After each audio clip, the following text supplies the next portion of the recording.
Ganun ho kasimple. Dapat lahat tayo, we are united on this. Kung mag-aaway-away tayo sa harap ng kung sino man, wag na ho natin gawin. Pwede tayong mag-usap na tayo-tayo na lang bilang mga Pilipino. Because for all you know, China is on top of all this at ito'y parte ng kanilang estratehiya. Nalulungkot nga po ako kasi as I speak right now, before I came here, ang dami yung nagtatanong sa akin, what do you say about this so-called gentleman's agreement? Anong gagawin natin, etc. Imbestigahan ba ng Senado? Or yung word na imbestigahan, parang meron kagad tayong kalaban na kapwa natin Pilipino. Why don't we unite on this particular matter once and for all?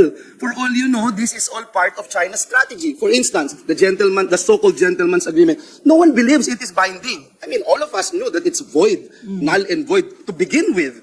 And can you imagine yung China, the Chinese government, hindi ba nila alam to? Are they that naive na hindi nila alam na pumapasok sila sa isang so-called agreement na hindi naman mapapatupad, na hindi naman ma-honor, granting without admitting that there's indeed a gentleman's agreement? Do you think China is that ridiculous and, I'm sorry to say this because somehow they're playing dumb na kunyari, i-implement ito. Alam naman nila hindi ma-implement ito. There is no shred of document that states that this is actually implementable. This is actually something that they can hold on to. Diba? Ilagay niyo yung sarili niyo sa kanila. But why are they doing this? And after so long, ilalabas nila ito. Bakit? Because clearly, they want us na mag-away-away, they want us na mag-divide tayo, they want us na mag-iba-iba ang ating posisyon. And it should not be the case, mga kapwa ko kababayan, mga kapwa ko legislators, mga kapwa ko parte ng ating gobyerno, ng ating pamahalaan. So again, I'm begging and appealing to all concerned stakeholders. Let us put our acts together and be Filipinos for one time lang. Kahit magkaisa po tayo dahil dambuhala itong kalaban natin. May common denominator po tayo. Ito hindi laban ng ating soberanya at teritoryo. Ito'y laban na ng ating bansang minamahal na Pilipinas. So sir, na-mention nyo nga na bakit hindi tayo united pagdating dito sa issue ng West Philippine Sea. At bilang example, itong si Davao Representative Pantaleon Alvarez is urging the Armed Forces of the Philippines to withdraw its support kay President Bongbong Marcos, saying na makatutulong daw po yon para ma-attain yung peace and stability in the country. Would you like to comment on that, sir? I didn't actually hear anything about it.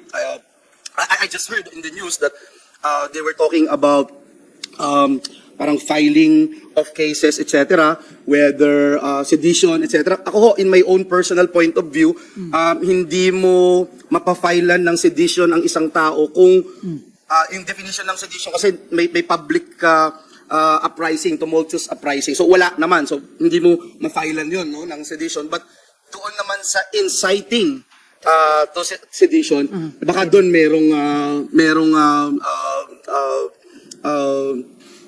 bearing yung sinasabi na yun. So that's all I can say. But again, I don't want to belittle what I said earlier as to why we should be united in all of this, especially with the talks and issue of the West Philippine Sea. We can debate on ROTC, we can debate on Chacha, we can debate on economic provisions of our constitution. But when it comes to West Philippine Sea, come on, let's all be united.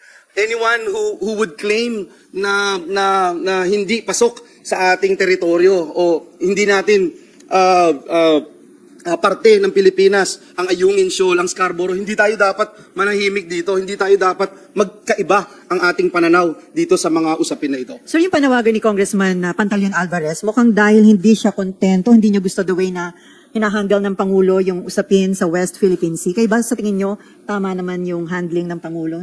I agree in perhaps most, if not all, of the moves of our president. Wala tayong makuhang malinaw at matapat na posisyon mula sa bansang China when it comes to these talks, these issues. And we can see with our very eyes how they are bullying our ships.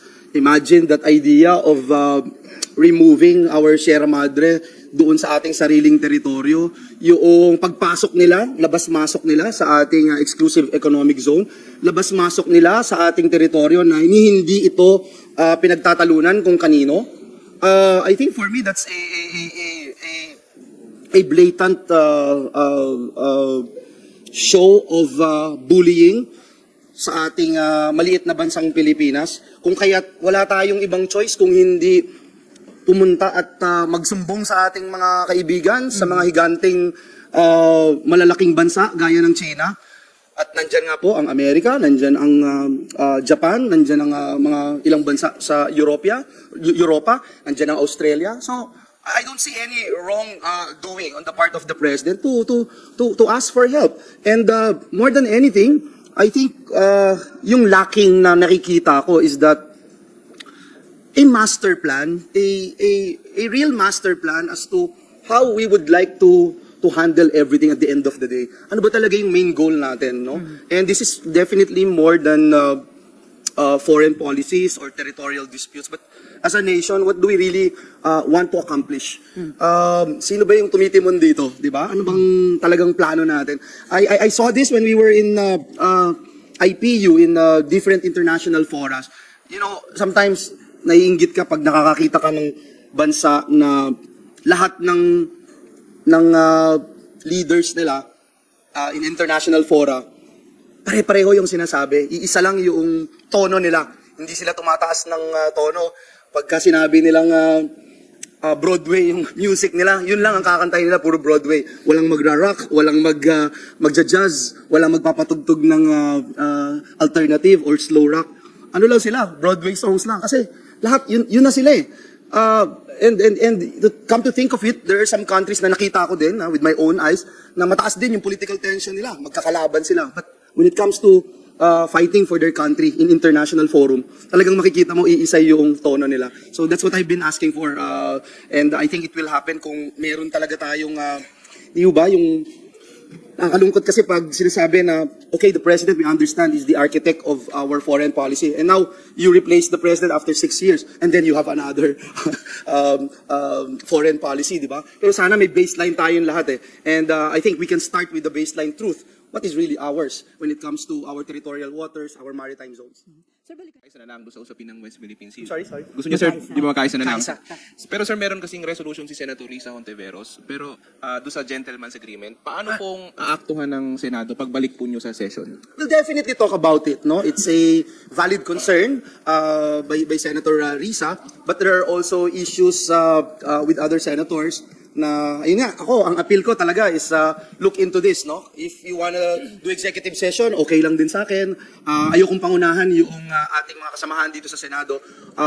Saan ba i-refer itong committee na ito? Ito ba ay foreign relations because it talks about foreign policy, but it also talks about territorial disputes, etc. So, ito ba ay part ng national defense, etc. So, these are things that we wanted to talk about once we come back here, and yun yung hiling natin sa ating mga kasamahan and through our Senate President to have a caucus on this particular issue, one of the issues that we wanted to tackle. And of course, yung binanggit natin kanina, yung mga priority measures. Sir, considering the national security yung involved dito, dapat daw ba sa isang public hearing i-discuss yun tungkol dun That's something that we should talk about, and you are right. It's a part of national security, as we mentioned a while ago, and I think it's very clear, it's crystal clear na yung mga nangyayaring gulo tungkol sa West Philippine Sea ay may kinalaman dyan yung kalaban natin sigurado. Pinag-aaway-aaway tayo, habang nagsasalita tayo ngayon sa harap ng camera, alam natin na may mga nakikinig po dyan, alam natin na ang bawat galaw ng pamahalaan pinagmamatyagan at